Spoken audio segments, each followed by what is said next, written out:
안녕하세요. 오늘도 사연살롱을 찾아주셔서 감사합니다. 저는 평범한 여자입니다. 제가 남자친구를 만났을 때 얘기를 해볼게요. 처음 남자친구를 만났을 땐 뭐랄까요? 남자친구는 굉장히 소탈하고 멋진 사람이었어요. 대학 시절에 취업을 같이 준비하다가 만나게 된 사이인데 처음 본 사람 앞에서도 저와 달리 말도 잘하고 어디 가서도 주눅이 들지 않는 모습이 제 눈에 멋져 보였어요. 그 모습에 한눈에 반해버렸죠. 저도 제가 그런 성격인지 몰랐는데 한번 남자친구가 눈에 들어오자 이 사람 놓치면 안 되겠다는 생각이 들어 죽자 살자 쫓아다니게 되더라고요. 오빠, 오늘 뭐해요? 영화 보러 가지 않을래요? 나 공짜 영화표가 2장 생겼는데. 내가 오늘은 가족 약속이 있어서 미안한데 영화는 다음에 보자. 마음은 고맙게 받을게. 남자친구는 제가 부담스러웠는지 처음엔 잘도 거절했어요. 솔직히 저라도 그랬을 거예요. 몇 번 안 본 여자아이가 갑자기 좋다고 따라다니면 이상하잖아요. 전 그게 창피한 줄 모르고 남자친구의 숱한 거절에 굴하지 않고 계속해서 은근슬쩍 남자친구와의 자리를 마련했어요. 그 사람이 있는 술자리가 있다고 하면 어떻게든 가서 끼려 하고 그 사람이 공부하는 도서관에 몰래 따라가 거기서 공부를 하고 그러다 우연인 척 만나 인사를 건네고 그런데 이런 행동들이 한두 번 반복되자 남자친구도 저를 유심히 보게 되었나 봐요.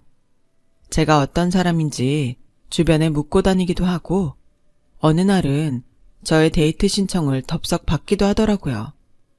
당연히 저는 좋았죠. 이게 웬 횡재냐 싶어 남자친구 만나는 날엔 잔뜩 꾸미고 나가 여우짓도 하고 그랬어요. 수정아, 처음 봤을 땐 네가 말괄량이에 신중하지 않은 성격이라 생각했는데 자주 만나다 보니 어느새 좋은 면만 눈에 들어오네. 네가 좋아. 우리 연애하자. 그리고 어느 날 남자친구의 고백에 저희는 자연스레 연애에 돌입하게 되었어요. 소탈하고 꾸밈 없는 남자친구와 소심하고 낯가리던 저. 별로 어울리지 않을 것 같았지만 저희는 은근히 잘 맞았고 연애 기간은 2년, 3년으로 늘어나 어느새 결혼을 이야기하는 자리까지 오게 됐어요. 결혼을 결정했을 땐 어떠한 고민도 없었어요. 확신만이 가득했는데요. 바쁜 회사 생활을 하면서도 서로 틈틈이 안부를 주고받으며 힘이 되어주었고 짧지 않은 연애 기간 동안 절 섭섭하게 하는 일이 없었던지라 이 사람이라면 미래를 함께할 수 있는 사람이라 확신했어요. 그런데 결혼을 하려니 좀 걸리는 문제가 있었어요. 남자친구의 부모님을 제가 한 번도 뵌 적이 없고 또 들은 적도 없다는 점이었어요. 남자친구의 아버지가 일찍 암으로 돌아가셨다는 것 빼곤 아는 게 없었어요. 남자친구는 이상하게 자기 엄마 얘기만 나오면 기피하거나 얘기를 다른 데로 빙빙 돌리곤 했거든요. 반대로 저희 엄마와 아빠는 그 사람을 살갑게 대해주었어요. 수정아, 진훈이 밥 안 먹었으면 같이 밥 먹으러 와라. 엄마가 맛있는 차돌박이 된장찌개 끓여놓고 있을게. 고기 팍팍 넣어서.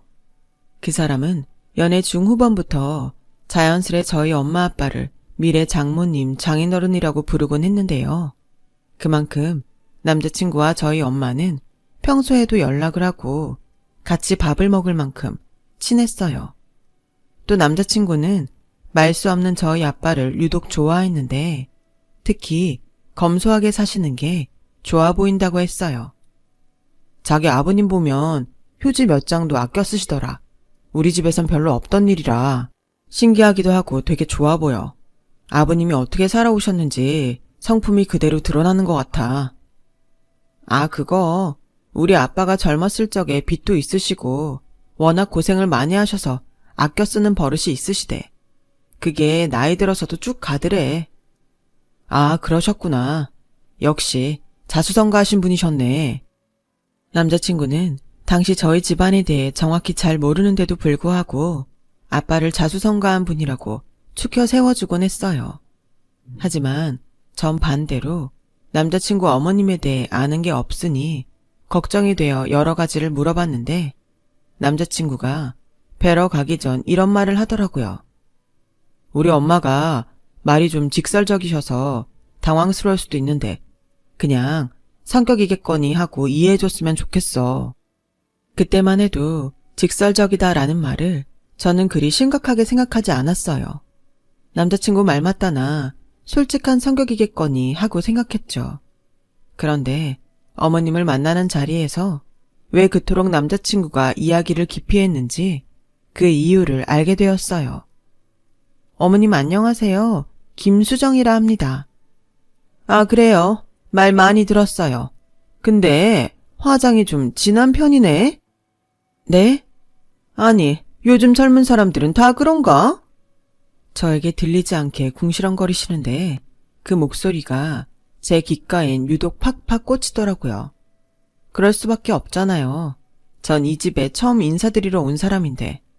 근데 예비 시어머니인 절 보자마자 아래 위로 쫙 훑으시더니 차 한 잔도 내주지 않고 바로 질문부터 들어갔어요. 그래, 내가 우리 진훈이한테 듣긴 했는데 몇 가지 직접 물어봐도 되죠? 내 성격이 직접 묻고 확인해야 직성이 풀리는 성격이라서. 아, 개인적인 거라 답하기 싫으면 안 해도 돼요. 아, 네 어머님 그럼요. 뭐든 물어봐 주세요.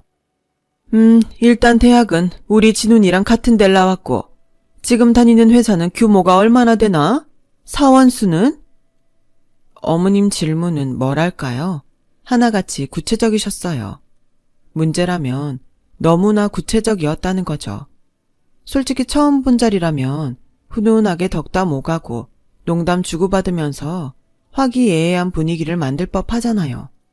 주변 사람들 말 들어봐도 그런 것 같던데 어째 그때부터 느낌이 쎄했어요. 안절부절 못하는 남자친구 표정도 그랬고요. 그리고 중요한 거 한 가지 체크할 게 있는데 집이 정육점을 한다고 들었는데 맞나? 네, 맞아요, 어머님. 그냥 동네에서 정육점을 하시는 건가? 아, 네. 저희 집 근처에서 정육점 하시는데 마침 어머님 집이랑도 멀지 않아요. 아마 가시면 서비스 잔뜩 주실 거예요.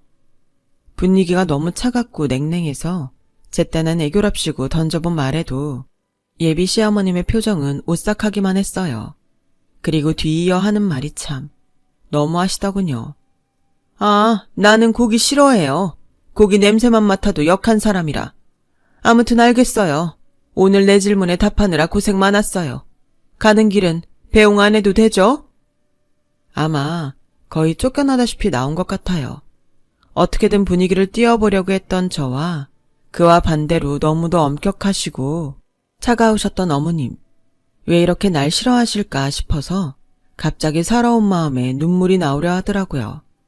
저는 어머님 드린다고 좋아하신다는 석류즙 세트에 한과까지 바리바리 싸들고 갔는데 그건 보지도 않으시고 구석에 놓으시던 것부터 모든 게 하나하나 마음에 걸렸습니다. 결국 남자친구에게 이 마음을 털어놓았죠. 자기야, 아무래도 어머님이 날 싫어하시는 것 같아. 아까 표정도 그렇고. 우리 집 정육점 한다고 했을 때부터 안색이 굳어지시던데 내가 뭘 잘못한 걸까? 아니야, 그럴 리가 없어. 엄마가 자기처럼 낯을 가려서 그래. 분명 지금쯤 예쁜 며느리 들어왔다고 좋아했을 거야. 걱정하지 말고 집에 들어가서 푹 자. 오늘 너무 수고했어. 남자친구는 어떻게든 저를 달래려는 것 같았습니다. 온갖 예쁜 말들로요. 그런데 지금 생각하면 참 그래요. 왜 그때 제가 솔직히 말해주지 않은 걸까요? 차라리 솔직하게 말했더라면 적어도 상황이 최악으로 치닫기 전 멈출 수 있었을 텐데. 어쨌거나 전 남자친구의 위로를 받으며 집에 도착해서 씻고 침대에 누웠어요. 최대한 부정적인 생각은 하지 않으려고 애써 노력하면서 말이에요. 그런데 그때 문자가 하나 도착했어요. 모르는 번호였는데 왠지 직감상 누구인지는 알 것 같았어요. 나 좀 볼까? 내일 여기 카페로 나오거라. 바로 어머님이었죠. 그날 밤 저는 밤을 꼴딱 지새웠어요. 시험 기간에도 밤을 새워본 적이 없는 저인데 심장이 두근거려서 잠을 잘 수가 없겠더라고요. 어떻게 된 정신으로 갔는지 모르겠어요. 회사 끝나고 헐레벌떡 그 카페에 가 겨우 의자에 앉았는데 어머님이 도도하신 걸음으로 걸어오시더군요. 너는 어른이 오는데 음료도 안 시켜놓고 뭐 했니? 네? 저 어머님 오시면 같이 시키려 했는데요. 뭘 같이 시키긴? 애가 센스가 없네. 뭐랄까요? 아들이 없으니 그러신 건지 표정부터 달라지시는 게 왠지 자기 할 말 다 하겠다는 심산으로 나온 것 같았어요. 그러고선 정말로 도끼 오른 표정으로 자기 하고픈 말을 다 퍼붓기 시작하더라고요. 일단 거두절미하고 본론부터 말할게요. 서로 시간 낭비하기 싫으니까. 들었는지 모르겠지만 우리 집안은 꽤 재산이 많아요. 아이 아빠가 사업체를 운영했는데 그게 꽤 큰 회사거든. 그래서 사실은 우리 집은 정략 결혼까진 아니래도 신부 될 집안이 우리 집안에 뒤떨어지면 안 된다는 생각을 전부터 가지고 있었어요. 우리 아들은 그 의견에 반대하고 있었지만 어쨌든 부모 마음은 그래요. 지금이야 우리 아들이 젊은 나이이고 아가씨랑 사귄 정이 있으니 결혼하고 싶어는 하겠지만 사실 살다 보면 집안끼리 어느 정도 경제적으로 재력이 맞고 그래야 탈이 안 나고 부부 사이도 오래가기 마련이에요. 내가 이 정도 말했으면 알아들었겠죠? 그쪽 아가씨 집안은 겨우 동네 정육점 하는 집안이니? 사람이 너무 기막힌 말을 들으면 말이 안 나온다 하죠. 그 순간 그때 저도 그렇더라고요. 앞에 있는 사람이 하는 말이 어느 순간 들리지 않으면서 귓가가 멍해지는데 머릿속은 충격으로 이미 한바탕 뒤집어져 있었어요. 무슨 말을 해야 할지, 어떻게 반박해야 할지. 그런데 어머님은 거기서 한 발 더 나아가시더군요. 아가씨도 알다시피 돈이 많은 집안엔 꼭 돈을 보고 달려드는 애들이 있기 마련이거든. 난 그래서 우리 진훈이 어렸을 때부터 그런 거 조심하라고 아주 단단히 교육을 시켜놨어요. 물론 나도 내 아들을 믿어요. 설마 아가씨가 돈 보고 달려들었을 거라고는 생각 안 해요. 근데 우리 진훈이가 너무 순진하거든. 아직 세상 물정을 몰라요. 나이만 먹었지 아직도 애라고. 사람 보는 눈도 없고. 그러니 내가 걱정이 안 될 수가 있겠어? 아가씨가 어떤 사람인지 모르긴 하지만 내 눈에 좋게 보일 리는 없지. 막말로 정육점집 딸인데 우리 진훈이랑 결혼하면 아가씨가 누리게 될 돈이 얼마고 살게 될 집이 얼마인데. 젊은 사람들 요즘 머리 빠릿빠릿하잖아. 그 계산으로 진훈이한테 접근했을지 안 했을지 내가 어떻게 알아요? 안 그래요? 아무튼 이쯤 했으면 아가씨도 잘 알아들었으리라 믿을게요. 나도 젊은 사람 붙잡고 상처 주는 말하고 그러는 나쁜 사람 되기 싫으니까. 예비 시어머니는 그렇게 말하곤 총총걸음으로 사라져버렸습니다. 시야에서 어머니가 사라질 때까지도 전 머릿속을 정리할 수가 없었어요.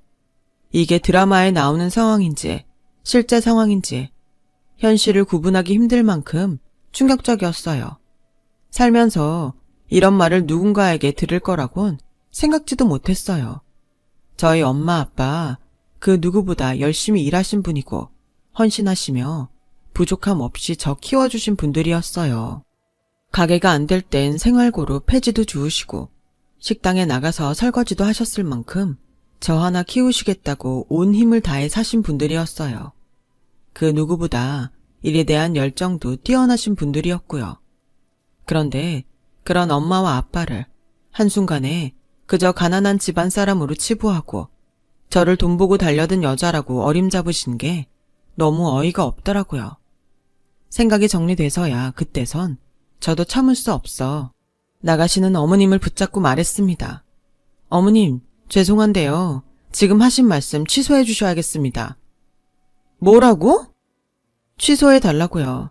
저희 엄마, 아빠, 어머님, 아니 당신에게 그런 말 들을 만큼 인생 하찮게 살지 않으셨어요. 그러니 저희 엄마, 아빠 욕 보이신 거 사과하시고 저한테도 사과해 주세요. 얘가 미쳤나 지금. 아가씨 제정신이에요? 어디다 대고 사과를 하래? 내가 정육점집 딸이라 결혼 못 시키겠다는 게 그렇게 분하고 억울하니? 그럼 니네 엄마 아빠한테 일러. 내가 니네 집안 깔보고 무시했다고. 그럼 될 거 아냐. 주제도 모르고 나대긴. 그 말에 더 화가 나 저는 견딜 수 없이 열이 올랐어요. 그런데 시어머니는 그런 말을 잘도 내뱉고도 그냥 가시더라고요. 그때 핸드폰 진동이 울렸고 남자친구였어요. 남자친구는 제가 자기 엄마를 만난다는 걸 들었는지 저한테 오겠다고 하더군요. 하지만 전 더 이상 이 결혼을 이어갈 마음이 추호도 없었어요. 오빠, 미안한데 우린 여기까지인 것 같아. 갑자기 그게 무슨 말이야. 만나서 말하자. 아니, 만나서 할 얘기 아니고 나 그냥 여기서 끝내고 싶어. 어머님이 사과해 주시기 전까진 절대 이 결혼 하지 않을 거야. 전 그렇게 말하고 집으로 돌아갔어요. 하지만 가슴은 온종일 답답하고 미래는 막막했어요. 저희 엄마와 아빠는 제가 무사히 결혼하는 줄로만 알고 여기저기 주변 사람들에게 전화를 돌리고 있었고 제 친구들에게까지 아직 이 소식을 전하지 못했으니까요. 전 처음 겪는 상황에 손발이 떨리고 울분만 차올라 이불을 뒤집어 쓰고만 있었고요. 그래도 엄마와 아빠는 어떻게든 모르게 하고 싶어 일단은 숨기고 있었죠. 그런데 이틀도 채 되지 않아 남자친구가 집에 찾아옴으로써 부모님이 모두 알게 되었어요. 예상대로 저희 부모님은 너무나 속상해하셨어요. 아니, 왜 그런 말을 엄마 아빠한테 안 하고 있었던 거야? 아니, 그것보다 너 예비사돈 정말 심보가 못돼 먹었구나. 어디 애를 데려다가 그런 말을 하고 있어. 네 시어머니가 그런 사람이라면 엄마도 이 결혼 허락 못한다. 이 결혼 파토야. 당신 진정 좀 해봐. 결혼이 뭐 애들 장난이야? 깨졌다 붙었다 하게. 아이들 마음도 이해해줘야지. 진훈이 네가 말해봐라. 우리 딸한테 사과하실 생각이 없으신 거니? 길길이 날뛰던 엄마와 달리 평소 차분하시던 아빠는 먼저 남자친구한테 물어봤어요. 그러자 남자친구는 자기가 어떻게든 설득할 수 있다고 분명히 사과하실 거라고 뜬구름 잡는 소리들을 하더라고요. 제가 그러실 분 아니라고 딱 잘라 말하자 남자친구는 저희 아빠에게 무릎까지 꿇으며 한 번만 자기를 믿어달라 했어요. 그러자 아빠도 여기서 더 반대하게 그러셨는지 일단은 상황을 지켜보자고 하고 남자친구를 보냈죠. 정말 신기했던 건 뭔지 아세요? 시어머니가 저한테 사과 문자를 보냈다는 겁니다. 그리고 상견례 날짜까지 잡자고 했고요. 급속도로 진행된 전개에 저도 저희 부모님도 모두 얼떨떨해 하셨어요. 아니, 왜 갑자기 마음이 변하신 건데? 내가 말했잖아. 우리 엄마 내가 설득시키겠다고. 그리고 자기도 심한 말 한 것 같다고 후회 많이 하고 계셨어. 이제 우리 결혼 준비만 잘하자. 응? 남자친구에게 물었지만 남자친구는 그렇게만 얘기할 뿐 별다른 답을 주지 않았어요. 근데 저는 감이 이상했어요. 분명 제가 아는 예비 시어머니라면 저렇게 고분고분하게 나올 리가 없을 텐데 말이죠. 저희 엄마 역시 저처럼 아직도 어딘지 떨떠름해 하시고 시집살이 시키는 거 아니냐며 걱정도 많으셨지만 그래도 일단 사과를 받았으니 넘어가자는 아빠의 말을 따르셨어요. 저도 당시엔 남자친구를 사랑하는 마음이 있었기에 어떻게든 이 결혼을 하자 싶었고요. 하지만 사람이 너무 빨리 가려 하면 탈이 난다고 하죠. 돌다리도 두드려보고 건너라고요. 상견례를 하러 가는 날 저와 엄마가 궁금했던 그 모든 진실이 밝혀지고 말았습니다. 안녕하세요, 사돈. 네, 안녕하세요. 저희 부모님도 아무렇지 않게 인사하려 했지만 명품 옷을 쫙 빼입은 시어머니의 모습은 어딘지 폭풍 전야처럼 느껴졌습니다. 저희 엄마의 얼굴에도 시어머니를 보자 불쾌한 기색이 서서히 드러나고 있었죠. 그런데 갑자기 불고기 전골이 앞에 놓아지자 예비 시어머니 인상이 확 찌푸려졌어요. 그때부터 시작된 어머니의 말은 거침이 없었죠. 아니, 이거 웬 고기야? 고기 비린내 싫다니까. 얘, 너 미리 여기에 연락 안 했니? 시어머니 고기 싫어하는 거 알면 고기는 빼달라고 말했어야지. 아, 네, 어머님 연락 못 드렸는데요. 왜 연락 못 했니? 너 내가 고기 싫어하는 거 잘 알지 않니? 갑자기 고기 싫어한다며 저에게 왜 연락 안 했냐며 꾸지람을 하시니 당황스러울 수밖에요. 제가 뭐라 말을 못하고 있자 거기에 저희 아빠가 사돈, 고기 싫으시면 빼달라 하겠습니다. 하고 정중하게 대꾸했어요. 하지만 여전했어요. 아니, 빼면 뭐해요? 이미 방 한가득 고기 비린내가 가득한데. 아, 맞기 싫은데 정말. 얼른 빼달라 해주세요. 근데 여기에 더 대단스러웠던 건 종업원들이 고기를 빼간 이후에도 몇십 분간 계속 고기 비린내가 난다며 이야기를 하는 거예요. 마치 저희 엄마와 아빠를 겨냥한 듯 말이죠. 아니, 사실 그건 겨냥한 말이나 다름없었어요. 시어머니의 그런 무례한 행동에 저희 부모님 표정도 굳어져 갔고 방 분위기는 냉골이 되어갔어요. 그런데 여기서 또 갑자기 이상한 행동을 하더라고요. 저 근데 어디서 고기 비린냄새 안 나요? 너무 역한데? 뭐 어디서요? 고기 냄새는 다 빠졌는데요. 아니요, 아직도 나는데요. 진우나, 어디서 나는 거니? 엄마, 냄새는 무슨 냄새가 나요? 얼른 그냥 드세요. 잠깐만, 혹시 사돈어른 정육점에서 일하고 바로 나오셨어요? 세상에, 그 냄새인가 보네. 아유, 더러워. 아니, 일하고 그냥 오시면 어떡해요? 아무리 그래도 상견례인데 그 정도 예의는 갖추고 오셔야죠. 제 옷에 냄새 배기면 어떡하시려고 그래요? 이 옷이 얼마짜린 줄 알고. 그러면서 시어머니는 그 자리에서 서둘러 자신의 명품 옷을 벗어 던졌어요. 여기까지 하자 도저히 제가 참을 수 없겠더라고요. 전 엄마와 아빠의 손을 잡고 서둘러 나오려 했어요. 그런데 엄마가 말을 이으셨어요. 하, 지금 말 다 했어요. 이보세요. 이거 정말 너무하시네요. 저희 딸한테 그리 말하신 거 사과하셨다 해서 다 참아 넘기려 했습니다. 근데 뭐라고요? 고기 비린내요? 돈 좀 있다고 당신같이 개념 없고 무례한 사람은 처음 봅니다. 내 귀한 딸, 당신 같은 시어머니 두개 절대 가만히 있지 않아요. 이제야 정신을 차리시다니 다행이네요. 네, 파토 내시죠. 저도 교양 없는 말 하는 거 더는 싫어요. 근데 이렇게라도 안 하면 돈에 미친 당신 집안 딸 안 떨어질 것 같아서 말이죠. 내가 당신 딸한테 그런 말 한 거 알고도 거머리처럼 붙어있겠다는데 얼마나 소름이 끼치던지? 아무튼 잘 됐습니다. 그럼 서로 말 맞춘 걸로 알고 일어날게요. 남자친구는 자기 엄마에게 질린 듯 아무 말도 하지 못했고 시어머니는 그 자리에서 일어나 가버리셨어요.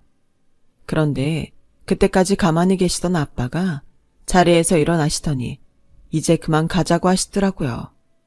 엄만 할 말이 더 남아있다며 엉엉 우셨지만 아빠가 거의 끌고 가다시피 하며 저와 엄마를 일으켜 세웠어요. 저는 아빠가 왜 이리 침착하신지 몰랐지만 일단 끌려 나갔죠. 상견례가 그렇게 파토가 난 후 남자친구에게서도 연락이 오지 않았어요. 그리고 저는 그대로 파혼한 여자가 되어버렸죠. 파혼도 속이 상했지만 저희 부모님이 그런 취급을 당하신 것도 너무 속이 상했어요. 특히나 가끔 소주를 혼자 마시고 있는 아빠를 보면 더 그런 마음이 들었어요. 마치 자식으로서 죄를 지은 기분이 들어 저까지 우울에 빠지더군요. 하지만 사람이 그렇게 늘 기운 빠져 살 수가 있나요? 어떻게든 극복하고 살아야죠. 그래서 일부러 더 웃고 더 열심히 일하며 아무렇지 않은 척 살고 있었어요. 그 일이 있고 반년 후 어느 날 아빠가 제게 어딜 잠깐 가자고 하셨어요. 어딜? 따라와 보면 알아. 일단 따라와 달라는 아빠의 말에 조용히 그 뒤를 밟으니 어느 건물 앞이었어요. 아빠, 여긴 왜 왔어? 아빤 그때까지도 아무 말씀을 하지 않으셨어요.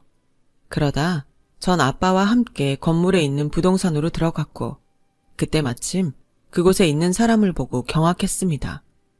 바로 그 여자였죠. 제 시어머니가 될 뻔한 사람. 정말 얼마나 싫었던지 소름마저 돋더라고요. 그런데 그때 갑자기 아빠를 아는 부동산 사장님께서 오셨습니까? 평소 잘 안 오시더니 오늘은 어쩐 일이세요? 하고 반갑게 인사했습니다. 그 여잔 저희 아빠를 보더니 어찌하는 사이냐고 묻더라고요.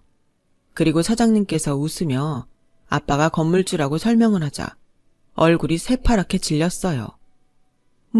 뭐라고요? 건물주요? 저희 아빠는 그냥 정육점을 하시는 것도 아니었고 정육 기업을 운영하시던 분이었어요. 과거 아빠가 잘 나갔을 땐 연매출이 몇백억이나 되었죠. 하지만 이젠 나이도 드셨고 처음 이 일을 시작했을 때처럼 편안하게 가게 하나만 운영하시면서 직접 손님 맞으시는 게 좋다 하셔서 다 정리하시고 소소하게 가게 하나만 운영하고 있으셨어요. 그러면서도 봉사활동 많이 하시고 옆에 이웃들 잘 챙기시고 30평대 아파트에서 검소하게 살고 계시는 분이었어요. 저도 당연히 아빠가 부자이고 집에 재산이 많다는 건 알았지만 돈 있는 걸 함부로 티내지 말라고 끝까지 겸손해라는 아빠의 말에 따라 남자친구에게도 시어머니에게도 딱히 말하지 않은 거였고요. 나중에 말씀해 주셨는데 아빠는 우연히 자기 건물 부동산에 시어머니가 와서 카페를 알아보는 걸 봤대요. 그리고 찾아간 거라고 하시더라고요. 말도 안 돼.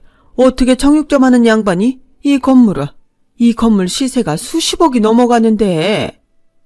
아빤 그 말에 아무 말도 없이 그 여자 얼굴을 보더니 나가셨어요. 나중에 그 여자는 저희 정육점에 대한 이야기를 듣게 되었는지 절 예전에 그 카페에서 다시 만나자고 했어요. 그리고 전 아주 흔쾌히 나갔습니다. 좋아요. 그 카페에서 만나요. 그 여잔 역시나 예상대로 다시 한번 잘해보자느니 자기가 말이 경솔했다느니 이제야 우리 진훈이 짝을 만났다느니 하는 말을 늘여놓더라고요. 그러면서 우리 아들이 널 많이 보고 싶어해 라는 말을 하는데 정말 역겨웠죠. 사정을 듣고 보니 제게 이러는 이유 또한 있었더라고요. 가지고 있는 돈으로 무슨 투자를 한 모양이었는데 그게 망해서 재산이 바닥났다고요. 수정아, 한 번만 기회를 다오. 응? 지금 우리 집 살릴 기회는 하나밖에 없어. 내 아들이 너랑 결혼하는 거 그뿐이다. 기회요? 제가 왜 어머님께 기회가 되어드려야 하죠? 그런 말 하는 거 부끄럽지도 않으세요? 진짜 뻔뻔하게 이루 말할 수가 없네요. 여기서 더 저한테 망신당하기 싫으시면 이러지 마시고 가세요. 그 뒤로도 그 여잔 계속해서 제 바지가랑이를 붙잡았고 말실랑이는 계속되었어요. 그런데 저를 한참 붙잡다가 뒤이어 그 여자 하는 말이 너무 기가 막히더라고요. 아니, 그니까 말이야. 왜 도대체 처음부터 말은 안 한 거니? 진작 말했다면 이런 일이 없었잖아. 왜 명품도 안 입고 상견례에 깨지재하게 나와서 검소하게 있으셨던 거니? 저기요, 죄송하지만 어머님 주변엔 다 돈 있다고 꼴값 떠는 사람밖에 없으신가 봐요. 근데 저희 어머니 아버지는 평생 그렇게 돈 많으셔도 한 번도 남들한테 떠벌리지 않으시고 매달 봉사활동 다니시면서 검소하게 사셨어요. 그게 미덕이라고 하셨고 저도 그리 알고 자랐고요. 어머니 같은 분은 돈 조금 있으시면 그거 남들한테 과시하고 자랑해야 직성이 풀리죠? 그러면서 다른 사람들 상처 주는 것도 즐기시고요. 근데 알아두세요. 세상엔 당신 같은 사람만 있는 게 아니니까요. 가보겠습니다. 더 듣고 있는 게 시간 낭비 같아 나와버렸어요. 비 맞은 생쥐꼴 같은 표정의 그 여자를 보니 전 남자친구 얼굴이 생각나 가슴이 아프기도 했지만 속은 후련했어요. 그리고 지금 저는 새로운 남자친구와 함께 결혼을 앞두고 있는 상황이에요. 힘든 사건을 겪었던 만큼 걱정을 조금 안고 시부모님을 만나 뵈었는데 너무 좋으신 분이어서 마음이 놓이더라고요. 저 올해 결혼해요. 좋은 짝을 만난 만큼 제 인생도 응원해 주신다면 감사하겠습니다. 저도 여러분의 앞길이 꽃길이길 바라고 있을게요. 여러분, 사연 댓글에 응원과 현명한 조언 부탁드려요. 좋아요와 구독은 저에게 큰 힘이 됩니다. 오늘도 좋은 일 가득하세요.